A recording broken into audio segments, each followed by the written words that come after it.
episode of Kandid TV. I am Michelle C, aka DJ Make a Move, your favorite play cousin, and I am bringing you another amazing entrepreneur on this Motivation Monday. But before we get into that, make sure you go ahead and hit the subscribe button. And if you're listening via Anchor FM, Apple Podcast, Spotify, or any other streaming services other than YouTube, go ahead and hit the donate button. No amount is too small. Your donations help the podcast grow. Now, let me introduce you to another phenomenal entrepreneur known all over the comedy world. She is a comedy talent producer that has worked diligently for over 30 years in urban comedy. She began her career in comedy assisting in the development of the first Black-owned comedy club, the Uptown Comedy Club in Harlem, New York. Since then, she has worked on many other shows, including Talent Executive, Fox, Uptown Comedy Club TV show, NBC, Showtime at the Apollo, HBO Snaps, BET Comic View, Laughpalooza, UPN Showtime in Harlem, and the world-renowned Russell Simmons Def Comedy Jam. She was also the producer and talent producer for HBO's P. Diddy Presents Bad Boys of Comedy, as well as the talent producer of Bill Bellamy's Who Got Jokes, and many other comedy-inspired shows. She has played a major role in launching the career of Mike Epps, Flex Alexander, Tracy Morgan, Monique Samore, J.B. Smoove, Roz G, and many more. Presently, she has been a pioneer in packaging and presenting some of the most dynamic shows of our generation, and has vowed to continue the trend of excellence by churning out the most sought after talent ideas and fresh new concepts in urban comedy entertainment. Ladies and gentlemen, introducing Miss Tina Graham. Hello, hello, hello. How are you? So go ahead and let everybody know your social media handle so we can get that out the way. Oh, my Instagram is the real Miss Tina Graham. Somebody hacked the other one, so. And my Facebook is just Tina Graham. That's it. All right. So now my first question is, when did you know that you want to get into the entertainment industry, and what inspired you to pick comedy as the field of entertainment that you wanted to get into? Well, when I was 14, I started doing talent shows at my high school in North Carolina. Yeah. We ain't gonna say what year that was. So were you producing shows, or were you in the talent shows? I have stage fright. I was in a couple of shows. They used to have a show on called Putting on the Hits, which is now Lip Sync Battle. I was raised in the 70s, 60s and 70s. So I thought I could do everything at the school that I saw on TV. I grew up in the South, in North Carolina. So we didn't have that many options to do anything, you know. But they go according to your curriculum go according to where you live at. So we didn't have much. So I started doing talent shows. Yeah, well, I was born in Newark, but I was raised by my great-grandmother in North Carolina. So, you know, I thought I could do everything at the school. It was a small school, graduating class of 75 people. But whatever I saw in New Jersey or on TV, I thought I could do there. So they had Star Search during that time, too. So I said, I'm going to be the next Star Search host, you know. So I started finding talent from everybody in that county, not just my school. I'd go to other schools and do the Star Search thing. I know that's right. And yeah, then I'm an 80s baby, so I remember that. So I thought I could do that. Then they had a show called Putting on the Hits. I participated in that. And during this time, they had these songs all called Woman to Woman and His Woman to You. Mm-hmm. I performed that with my girlfriend. I was like, she did From His Woman to You. I was like, I want that part. Right. When I first heard Woman to Woman, I was like, oh, she's stupid. I was like, who's doing this? No, I participated in that. Then I did do one talent show one year where I actually sung. I sang Sukiyaki. Oh, so you got little bars and then you can sing a little bit? A little bit. The girl I had playing the piano, she was playing it so fast. And I was like, it was going too fast. I was like, oh my gosh, she needs to slow it down. But she had never heard the song before, and she learned it overnight. Oh, wow. So y'all both was up there struggling. Yeah, it was cool, but I was just like, wow, she's going too fast. I had to sing the song fast. It was crazy. Well, you did the remix. Yeah, but I did it 4 years straight. And my cousin, I was a tomboy, and I came up to New Jersey, and my little cousin, a.k.a. Erica, actually known as Keith, put me in a fashion show and put me in some heels, and it was on. I know that. The only time I wore sneakers when I was cheerleading. I was a cheerleader for 6 years. Okay. Yeah, it was nuts. So when I came to Jersey, it was more about the fashion shows. And I started doing the talent shows around 80. I moved back to Jersey in 84. And my mother owned a boutique, so she did fashion shows for her boutique. It was swimwear and lingerie. Oh, okay. So I was out there kind of exploiting myself in swimwear and lingerie. Look, Mama said we gotta pay these bills now. Come on. I ain't mad at her. Yeah, it was cool. But that's how people asked me to do their fashion shows that I called a stalker. I was like, this is over. My picture ended up in a club and like in full length. I was like, oh my God, take it down, take it down. Wow. Don't do that. And the photographer was like, I thought you was gonna like it. I said, you take it down or I'll take you out. Listen, you gotta feel safe. I understand. Now, did you always want to work in the comedy field, or did you just want to work in TV and comedy in general? Well, actually, comedy kind of fell in my lap because I used to use Bill Bellamy and Hamburger as my comic relief for my fashion shows. Okay, I remember Hamburger. I don't know what he's in now, but I definitely remember. He don't live far from me. He live in Elizabeth too. Okay. I live in Elizabeth, New Jersey. But he actually Bill Bellamy was the first one I started putting in fashion shows. I mean, he was just comic relief for the fashion shows. Then I started going to the comedy club because Hamburger didn't know me at the time, but I was dating like this record producer, and they was performing at a club, and Hamburger was hosting it. Right. And I guess he sought me out to pick on. Oh. I was like, oh really? I was like, what's his name and where he gonna be next, so I can heckle him. Right. So I started going to these comedy clubs. It was like 87. And I got to all this comedy, and I started going to Uptown Comedy Club. Then I found out they had a place called Terminal D. Okay. And Bob Sumner was the DJ, and Terry Hodges was the host. But when I went the first time I went because I was on some creeping stuff. I was like, I fell into that bar because they had good chicken wings. Right. And it was they were doing comedy. This was 1988, and they were doing comedy in a strip club. I was like, really?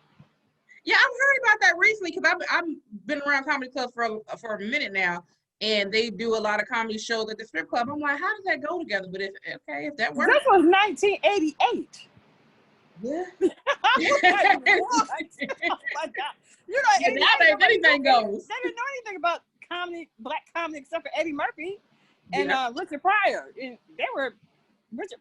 That's the only time I started watching Saturday Night Live was when Eddie Murphy was on it.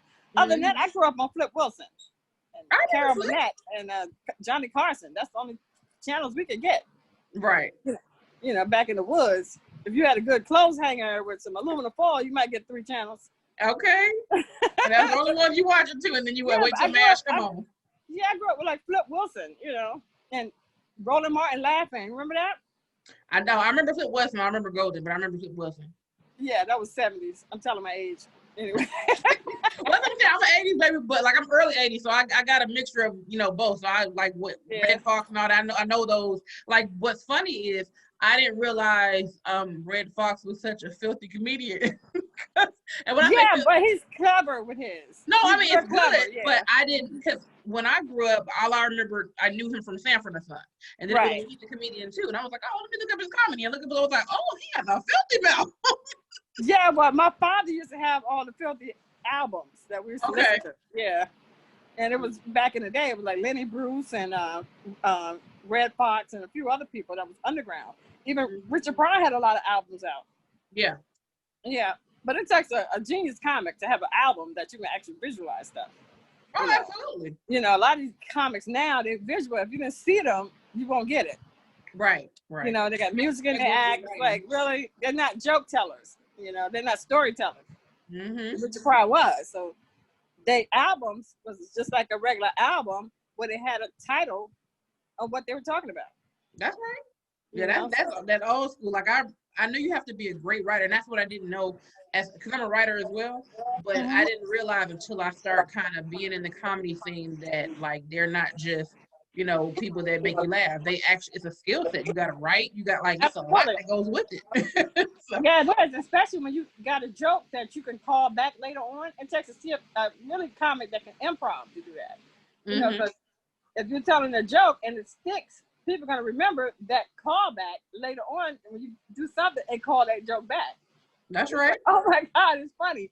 And that's how you develop a stage presence where people know you by that joke. You know what I'm saying? A signature joke. Yeah. That kind of sticks. But when around 88, I was working at, I had a bar. And I used to do fashion shows and talent shows there.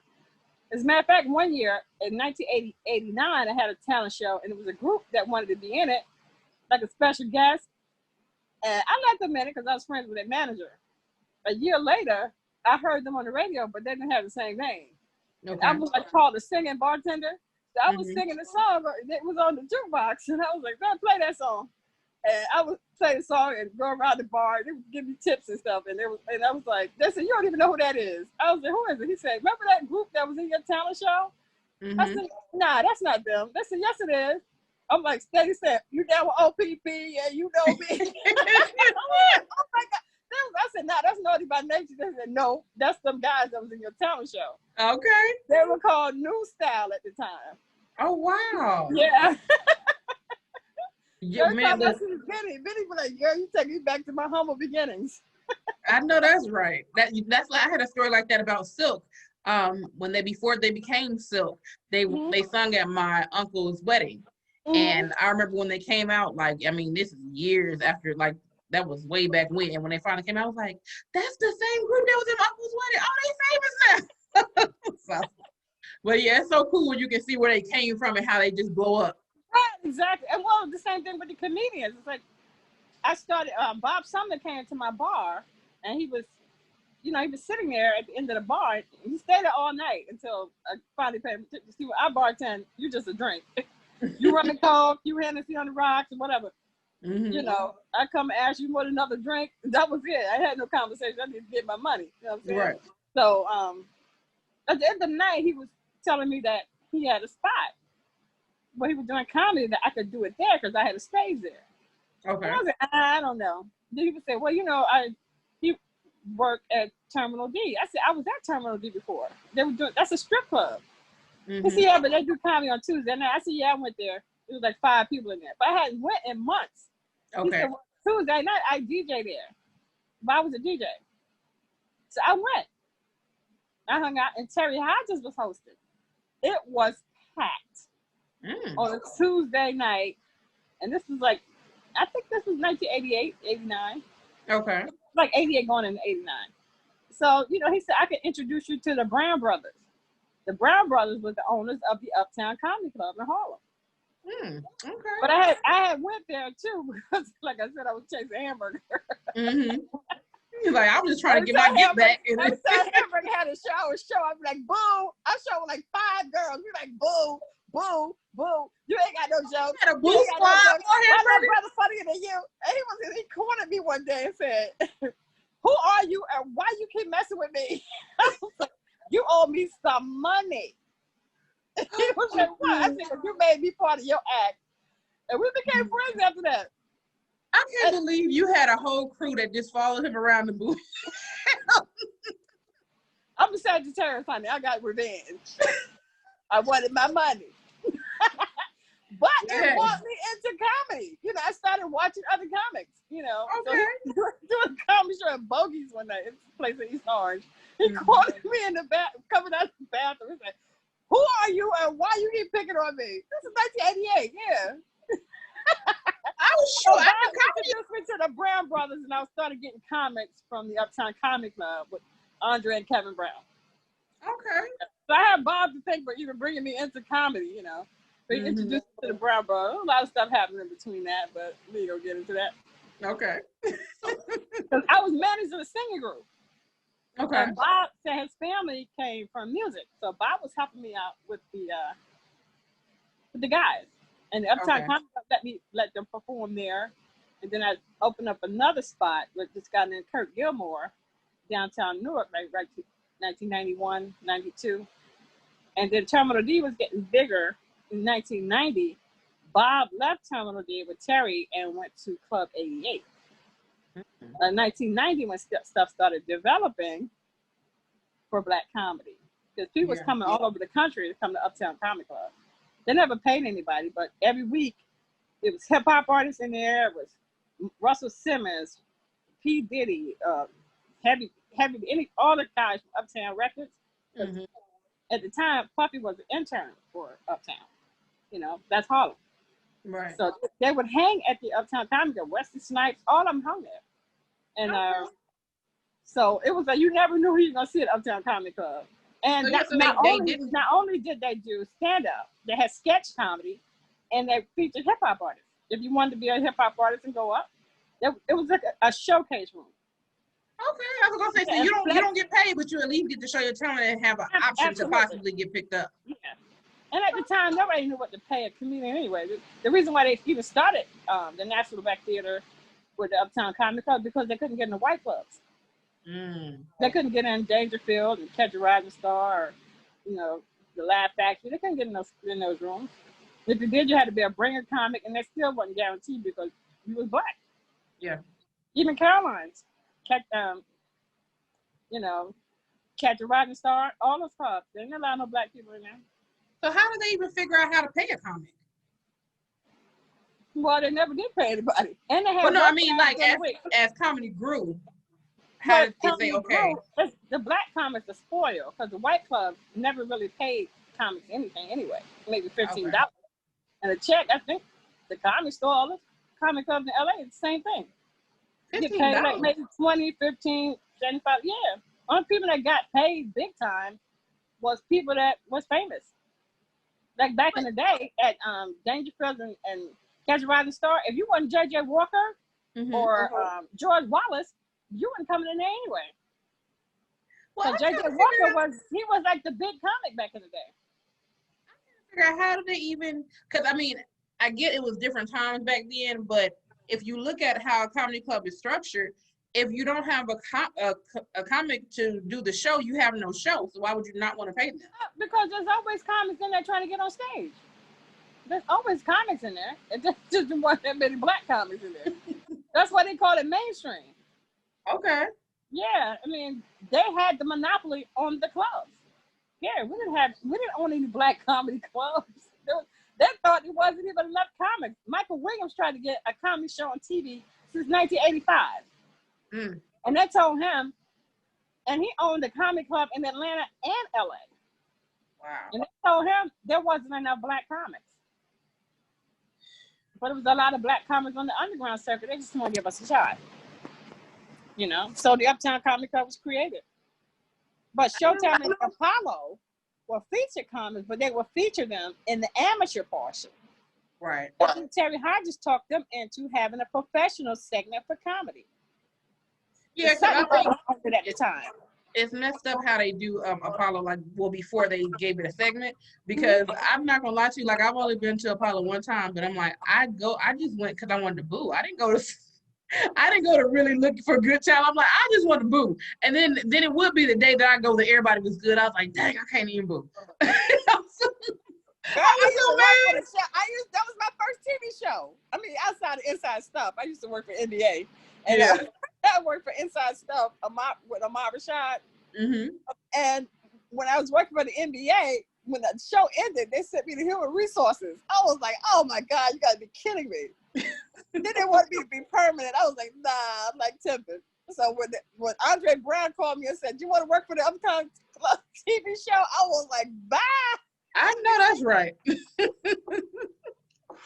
Now, did you Showtime? They tested me out with Showtime at the Apollo because it was the same director.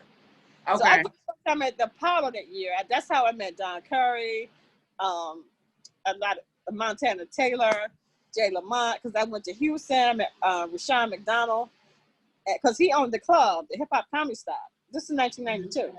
So I went all over looking for comics because they would send me those tapes back in 92. They were horrible. Oh, wow. So some of the tapes were good, but some of them was like, did you take this in your bathroom? Like, oh my God. I had thousands of tapes coming. I'm like, yo, this is nuts. You know, nobody had emails back then. Right. In 92, I was still paying for AOL. Oh no, people don't understand how presentation is everything. Because I used to work for because I'm a DJ and I write and all that stuff too. But I used to intern at Holyfield's label. Nice. Evander Holyfield's label, and so we would get the package of the DVDs and the CDs, the demos, or whatever, and it would be like a blank CD, and then it'll just have like a piece of tape on it with them boys. And like, okay, if you want somebody to take you serious, this is not gonna be it. It's like I'm an intern and I know that. I'm like, come on now, presentation is everything. Why would you, even if the talent is good on the CD, just the package alone makes me want to throw it to the side. Like people don't understand the value. But see, back then we're talking VHS tapes. Oh yeah, I know. 92, yeah, VHS, they still had cassettes. Yep. So I mean, and now like these days, there's no excuse. Everything is so accessible. If you can't make your product look professional now, then you ain't trying. You're not. Right? Yeah, everything is so easy. You know, they got YouTube now. When I promoters, when I suggest a comic, you know what they do? They go straight to YouTube and see what they got on there. That's what I keep telling you. For me, that's up to YouTube, even if it's 2 minutes, because the attention span. If you ain't got somebody in 1 minute, they're not going to continue to look at it. That's right. You got to start funny in order to keep their attention. I tell them you got the BCA rule. You start with B, you keep it with C, and you end it with A, because you're only as funny as the last joke. That's it. That's it. People don't forget about the middle. As long as you laugh, even if you've done 25 minutes and you do, even if it's an improv joke, if you don't have a joke that's going to follow that joke, and the people are falling out their seat, say goodnight. Right. If you don't want to end, you don't want to end like now you're taking a break. Exactly. You'd have this high note, and then all of a sudden you'd be like, okay. If you don't have anything to follow that laughter, bye. Say goodnight. They're going to remember he was hilarious. If you can't do nothing else, wrap it up. That's what you do. So I was going to ask you. You got to have that killer. I was going to ask you, did you actually go to school or for video production at all, or did you just kind of wing everything? No, I just know talent. No, I'm saying as far as I went to producing their show. I went to a couple years of college. I went to a community college in North Carolina, but it had nothing to do with that. It was general education. Okay. I still went to be a lawyer. I should have. Well, I mean, with all this entertainment that you're doing, you might need to go ahead and get that entertainment lawyer cracking. I follow a lot of politics, so I used to work at the UN. I didn't get into politics, so I was working at the UN. I left the World Trade Center right before they bombed it the first time. Oh, wow. I was at the World Trade Center for about 3 years, from 87 to 90. Then I left. I took a job at the UN, stayed there for about a year or two, and then I went to the NBA. But I wanted to be a temp because I wanted to be into entertainment. So I wanted to be, at the time I was dating somebody in entertainment anyway. So you done been everywhere. Dibble and dabble a little bit everything. I keep relationships though. I have a problem with relationships. I had a problem with commitment back in the day. Well, hey, I mean, when you moving and shaking, you ain't got time to be waiting on no man. Oh, they know better than that anyway. I go into the relationships like, don't ask me no questions, and I won't ask you none. That's it. Now, Now, what exactly Look, zero. Now, what do you actually? Yeah, but they fall too fast. My phone is. I mean, not my phone. I'm sorry. This thing is kind of choppy, so I'm trying to catch what you just said. Say it one more time. I couldn't hear you. I was saying they fall in love too fast. Dude, that's usually our problem. So if the shoe was on the opposite foot, then you're in good hands.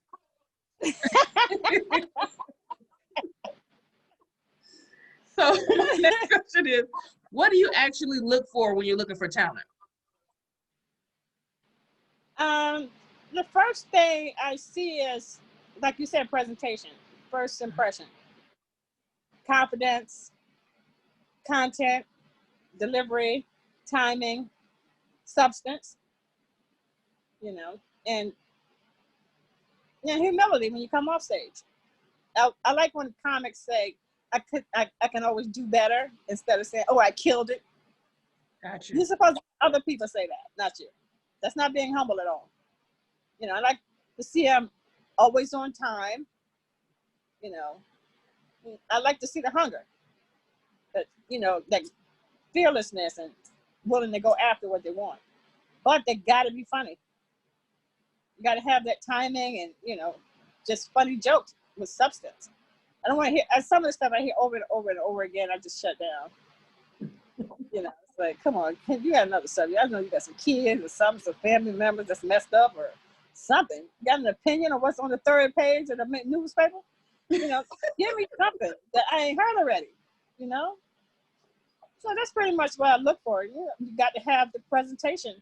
You know, when you come up there, you got to be confident. I don't want you taking a survey of how many Sagittarius in the room and where you from. I don't need that.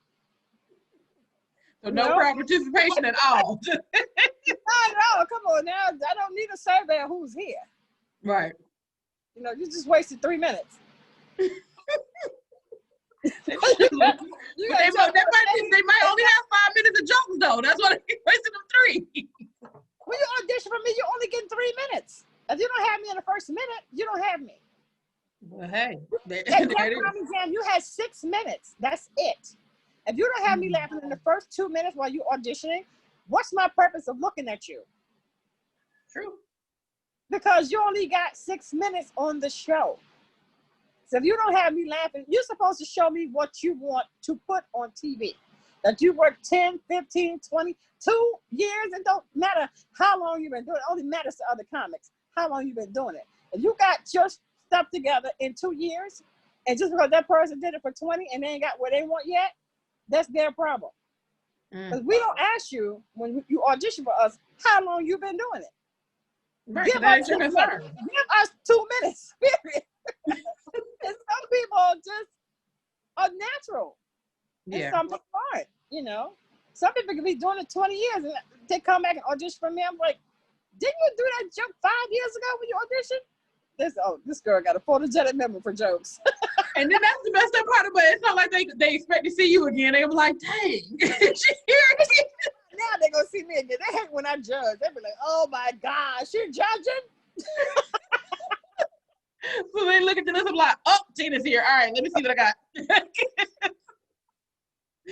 Well, okay. See, when they put music in their act, we can't get clearance for that. And a lot of times, their strongest joke is some music joke, but that's right.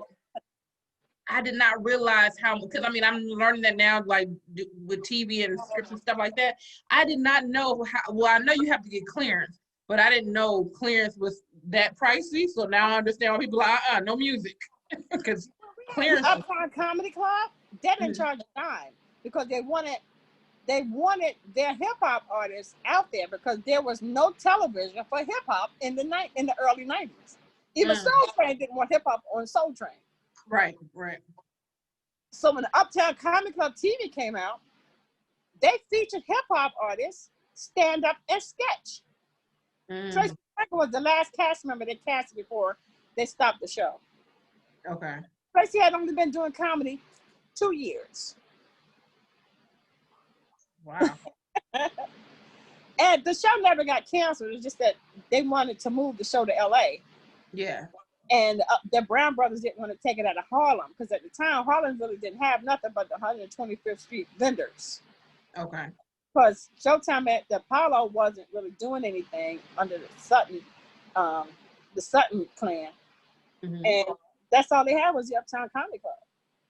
But people came from all over the country, you know, and they didn't want to take it out of Harlem. So they got Reicher, whoever the distributor was, said, okay, we'll buy you out there. Yeah, okay. They could have made it look like Harlem. The deal breaker was the fact they were only going to take 2 cast members, which was Flex Alexander and Tracy Morgan. They weren't taking none of the other cast members. Ain't that's messed up. They didn't know that, so they turned on the Brown brothers. Okay. But Kevin Brown, one of the other Brown brothers, ended up on doing stand-up comedy. Okay. And on 30 Rock with Tracy Morgan. But he didn't get that job through Tracy. He had to work hard to transition from club owner to stand-up comedy. Oh yeah, I mean that's not no easy task when you used to just carving all the shots and now you got to be humble again. He was always humble. He just was behind the scenes, you know, and he just figured he'd try his hand at it, and he was pretty good at it. I mean, ended up on a lot of movies. You know, he did what he had to do because they were actors too. The Brown brothers were actors because Andre Brown, they are like black belt, green belts in karate. Okay. Yeah. So I think they studied where Wesley Snipes studied that because Wesley Snipes is their frat brother. But I didn't even know Wesley Snipes really had moves like that. So he studied for that? Oh yeah. I didn't know that. Yeah, they all was from karate.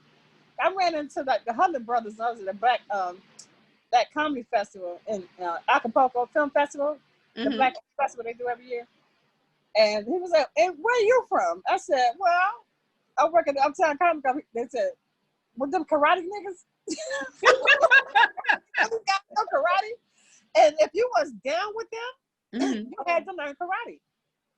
Oh wow! It taught you discipline. Yeah, it taught you discipline. You know, and they call themselves the Uptown Comedy Club Gladiators. Okay.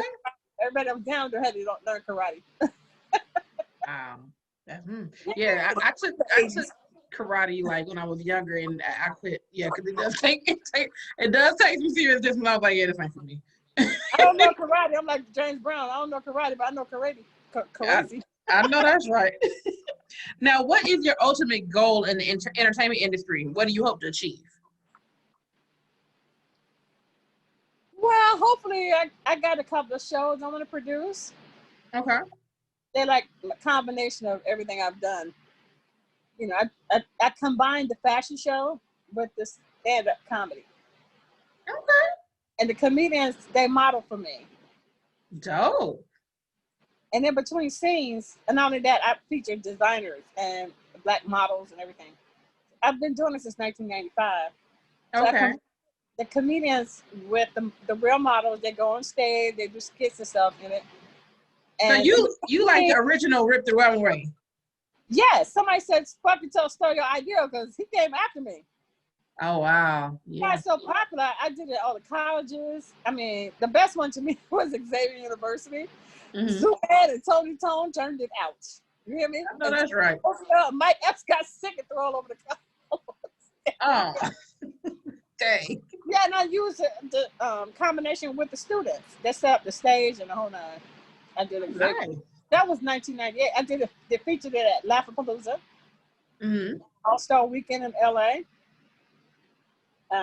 Super Bowl weekend in Detroit. People just wanted to do it. I did Howard, the Howard Theater in DC. Okay. I did a Memphis Peabody Hotel. I did a lot of colleges in Chicago. And just took it all over. But the problem with it was getting the crew. Yeah. You know, loyalty is everything. You know, I got like 3 people that's always loyal to me. Like Marco Hall, he's the designer for Jill Scott and Tamar Braxton. He's their designer now. So, and there's 3 other people, LaShawn, Sabrina Bryant, and Dahlia Hawkins and her sister. They twins. Okay. They go wherever I go. I know that's right. Yeah, but you know, you got to constantly get a person to get the designs, and the comedians get to keep some of the clothes too. And sometimes they get sponsored all year, like Michael Blackson and Kevin Hart, Mike L. They all did it.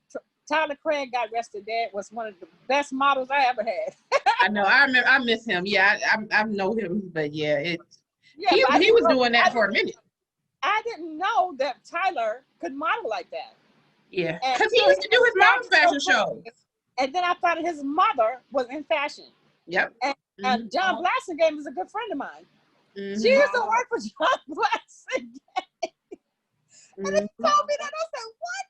I said, "You cheating the game." But everybody got, all of them has done the fashion show. LA, I had Angela Means was helping me with that. Kim Whitley, Hope Flood. I did the one in LA in 97, right after we taped Def Comedy Jam. Okay. There were many people in that fashion show. It was all LA.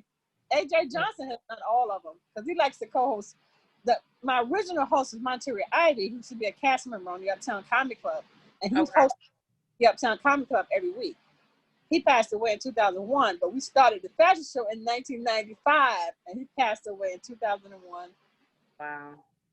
Yeah, that was sad. I got pictures. Yeah, I mean, it's always good to have memories. They look, all the people that's not here anymore, God rest their soul, but they doing better than we are. We still in this quarantine. We still struggling, so. I be waking up every morning saying, I hope this was a dream. I feel like Twilight Zone and can't get out. Yeah. And that leads me to my next question.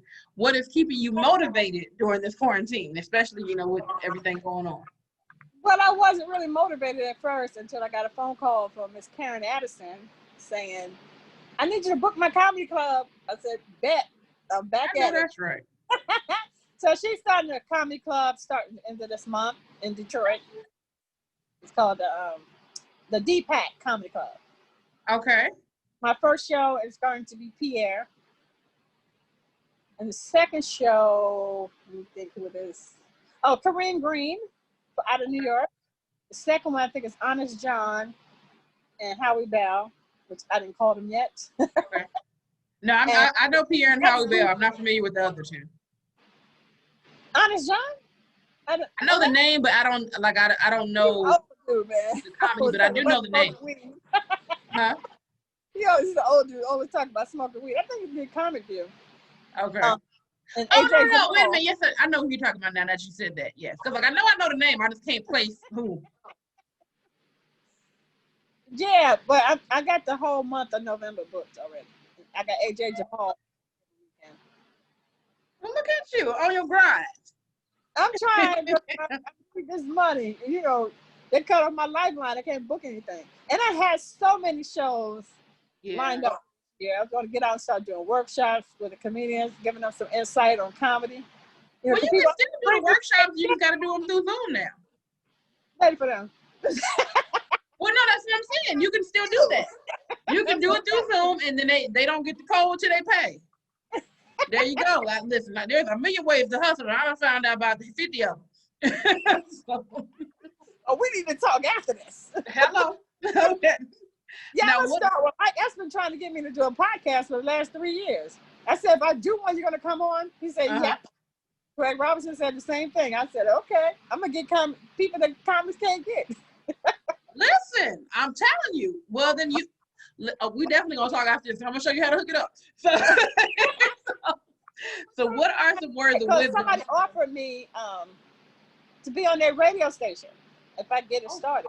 Yeah, because they got Dash Radio. Marcus King got Dash Radio, and they started another radio station, kind of like YouTube. Okay. And he said, if you get it together, let me know, and I'll get you on iHeartRadio and all these different stations. Well, it sounds like to me that we need to become a dream team and go ahead and get this together. Now they said Howie Bell got a show on there that's popular, and Corey Holcomb had a show on their network. It's a whole yeah. I've seen Corey's on YouTube. So if it's the same thing, yeah. I mean, and they what said they do, yeah. I think it's like a subscription thing, and you charge $1.99, and you get the $1, and they get 50 cents, and somebody else gets 40 cents, something like that. Yeah. And I said, well, I got about 40,000 people on Facebook. Somebody hacked my Instagram. I had like 12,000 followers. Somebody hacked me. I was like, oh my God, they took over my whole page. Now I had to start over. I've heard people saying that and how that happens, and I'm like, I guess I ain't popular enough for people to care what I got going on. but I'm like, well, what are they using it for? Like, what is the purpose of them hacking it? I really don't know. And then they got so many people that's cloning people.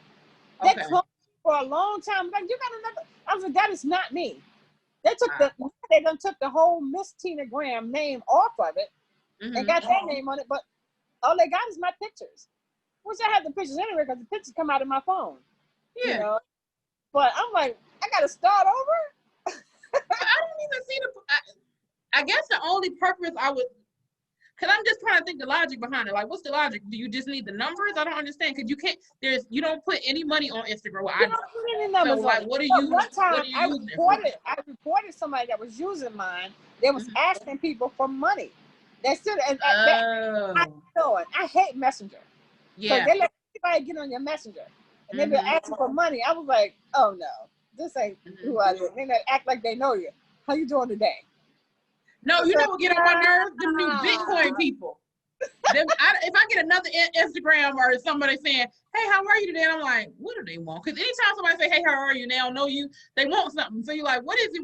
I'm like, I'm great. What is it? Use the people that you're friends with names. Yeah. So what I did, I reported 2 people already. They kind of stopped doing it. I don't know if it's the same person doing it. Yeah. But yeah, I reported that. But oh, the scam is getting real right now. That you asking for money? And I was like, no, that's not me. Yeah. That's not me.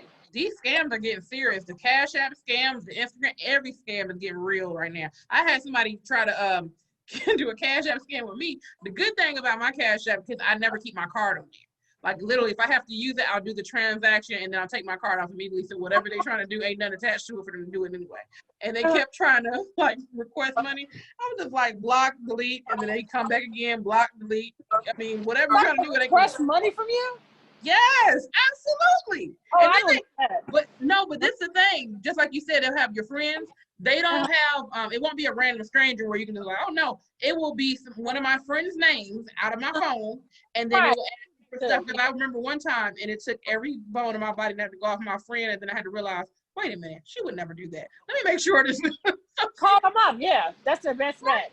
They hit me up and they said, hey, I'm so sorry, I'm at the store, I forgot my wallet at home. If you send me $150 now, I'll give it back to you in 30 minutes. I'm like, wait a minute. First of all, no. But second of all, it's a friend that's like an associate. We ain't even cool for you to borrow $1 from me for so long, $150. And then you got a whole husband. Why you ain't ask him? Why you call me? So I'm already like mad trying to figure out, and I'm like, wait, let me just call her.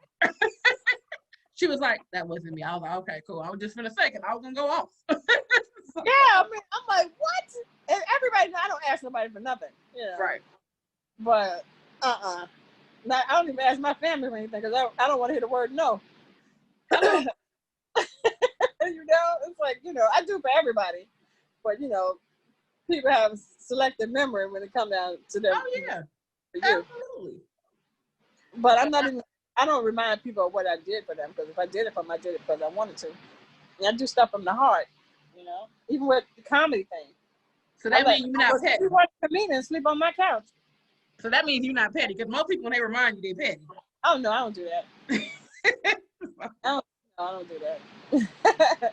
So now, what are some words? They really want you to give it to me out of spite. Right. Now, my next question: what are some words of wisdom you would give any upcoming entertainer or entrepreneur? For as far as comedians, tell them to stay humble, keep writing and performing. You need that stage. You need that originality. You need that confidence on stage. And writing is the key. But the bottom line is, if you don't make it in stand-up, you can always be a writer, which they make more money. That's true. But they're consistent. Comedy, you here today, gone tomorrow. They're always writers. Even comedians need writers. Don't think Dave Chappelle and Chris Rock don't have their writers in their trunk. They got their writers. The thing is, you come up with the premise because they're so good at what they do. They can finish it. You write together, And nobody's beyond help. Everybody needs help. And nobody got nowhere in this business without somebody giving them a hand. Absolutely. So stay humble. Don't burn bridges with everybody. Even with comedians, oh, I don't want anybody stealing my joke. If your joke that good enough for somebody to still be flattered, nobody can do it like the original. Nobody's Luther Vandross out here. That's right. Keep doing your joke. And there's nothing new under the sun. The person that can't write the joke, they can't come up with nothing new. And you're going to be forgot about that joke anyway. Yep. Because as a good writer, you're not going to do 10 years of the same joke. So forget about it. Be flattered that somebody even trying to steal it. They kill me. I know it hurts when people stole that joke. They don't want it. Well, I mean, as an artist, I understand why people will get offended when you steal like a joke or whatever it is. Because it's like, dang, I worked hard on that, and here this fool over here, snatching my swag. But the problem with that is they can't do it like the original. I would stop doing my joke. I'm like, I'll be go behind and say, and this is how it really goes. And listen, okay. And then dust your shoulders off like, now, take that. That's right. This is how it really goes. Good luck trying to do it like me, but you can't.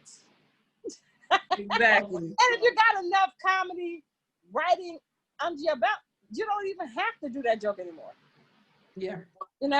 It's just like, okay, you got that, but check this out. You know what's so funny? Like, you're trying to get a beat down. Okay, here we go. Listen, and the funny thing is, because like I said, I've been around comedy so long. They're like, "What are you gonna do comedy?" I'm like, I can't do. Well, I can't say I can't. That's not my lane. Just because I know when it comes to stand up, it's a whole nother beast in writing. Mm-hmm. And if somebody comes at me wrong, like for example, if somebody was to steal my joke, I wouldn't be able to get on a stage and my whole set would change to roasting them for stealing my joke. So I don't even think I can, because I'm sensitive about certain stuff. So it's like, I don't think I have the temperament to do it because I'll be ready to fight. So like, I can write in hand you. Anger is, you know what, the best stand-up I've seen people do? Angry stand-up. Because you're speaking your mind. True. How you feel. Oh, no, I can get on. And people know. And go the hell off. Now, look, if that's all stand-up is, I can go on stage and go the hell off, but I don't know if I can just, I love the angry stand-up, but you speaking like, I mean this shit. There it is. I mean, mm-hmm. And people can pick up on, yes, I love it. And I'm like, did somebody record that? Because I don't remember nothing. They was cracking up. Mm-hmm. I was talking record themselves all the time, because when you come up, sometimes you come up with improv off the top of your head, you might not remember it. Oh yeah. And that's like me writing, because I write songs and lyrics and stuff like that. And like, you know how you have like a good melody in your head and you're like, oh, let me write this down. I record it, because if I don't, I'm not going to remember this 30 minutes later. You got the audience cracking up with something, you just blurt it out. It's like, oh my God, maybe I should keep that as a hook. That's how hooks come. You come up with hooks. Absolutely. People remember the hook. And that's you don't have to lie, be saying it. It's like, oh God, I gotta keep that. Mm-hmm. That's what we put on t-shirts. Like, and people. Speaking of, I'm wearing one of my own shirts now. See me? That for something. There you go. Okay, Atlanta? I am. Mm-hmm. Okay. I was supposed to come to Atlanta this year. I usually go like twice a year. Yeah. I didn't make it. Well, we open. We shouldn't be, but we open. That's what I know. So I'm like, I'm not going there. They're hard-headed. Yeah. Because Charles asked me to come to Tyler's funeral. Charles Gregory? Yeah, but I ain't trying to die for him. Yeah, he's gonna pay for me to come. And they live streamed it, and that's all them people. I'm so glad I didn't go. Yeah. I called Judy Brown because he said some funny stuff. Man, listen, that means you saw Dirty South get up there and go off, right? Yeah, but they were scared she was gonna say something about their relationship while his wife was there. Well, I didn't expect her to say what she said. I was like, okay. She only came up because Judy Brown told her to come up there. They had skipped her. They took her name off on purpose. Oh wow. Yeah, well, man. Yeah, because his wife was there, and they didn't want her, they used to. Yeah, I know the back history. I just didn't expect her. Judy Brown, I guess he didn't know that, so he like, no, bring her up. Yeah. I love Dirty South. Don't get it twisted. I love all of them. Yeah, she's a fool with it. She's a complete fool. Listen. When I come down there, she be like, I love you, Miss Tina.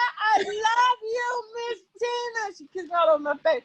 I'm like, yeah, I love you too, boo. Now get off me. Right. I love you, Miss Tina. I love you, Miss Tina. She's so sweet.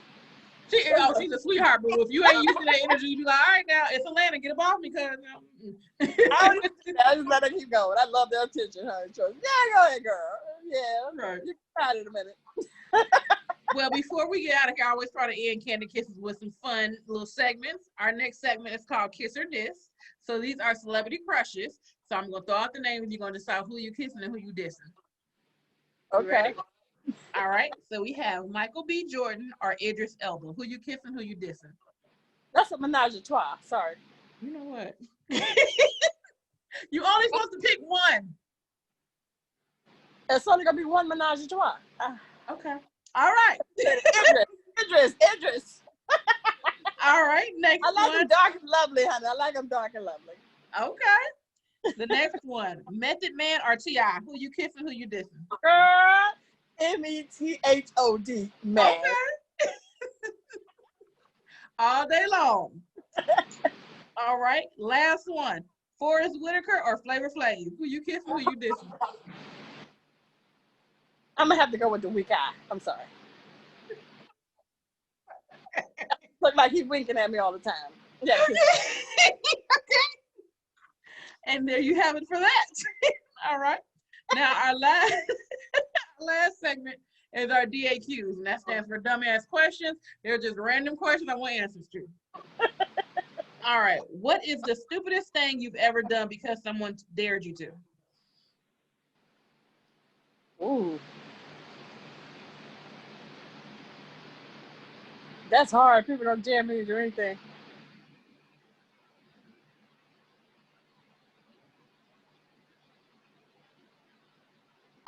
Back in the day, we used to do prank calls. Okay. We used to call people in the middle of the night and say, "Is your refrigerator running?" And they'd be like, "Yeah." They said, "Well, you better go run after it." My mama used to tell me that when she listen, she was telling me about one little thing, and she was saying anytime she would get mad at her boyfriend, she would say, "Do you have a bat or something?" It was something that she used to say, something like, "Oh, do you have a mitt?" And then he's like, "What? Do you have a mitt?" Like, "Do you have a mitt?" And he was like, "What kind of mitt?" She's like, "Just catch this," and she would hang up the phone. And I'm like, "Well, I don't understand." She was like, "Catch this mitt." I'm like, "You know what? Just together."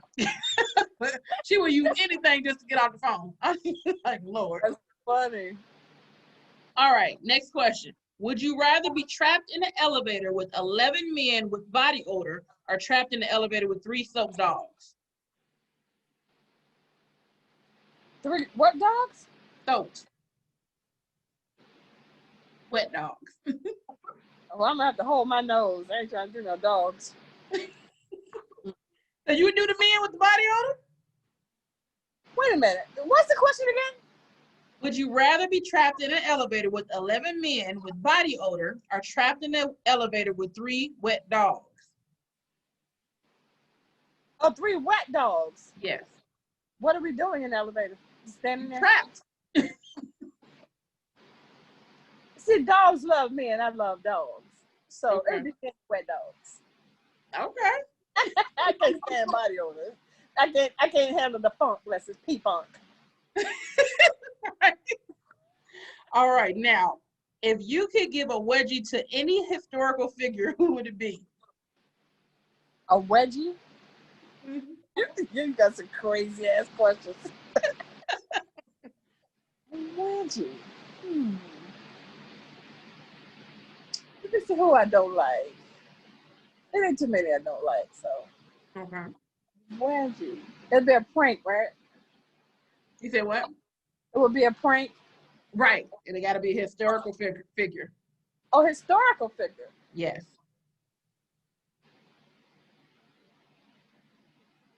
Historical figure? I don't know. You mean like Rosa Parks or something like that? Whatever historical figure you want to do. I'd like to give Donald Trump a wedgie.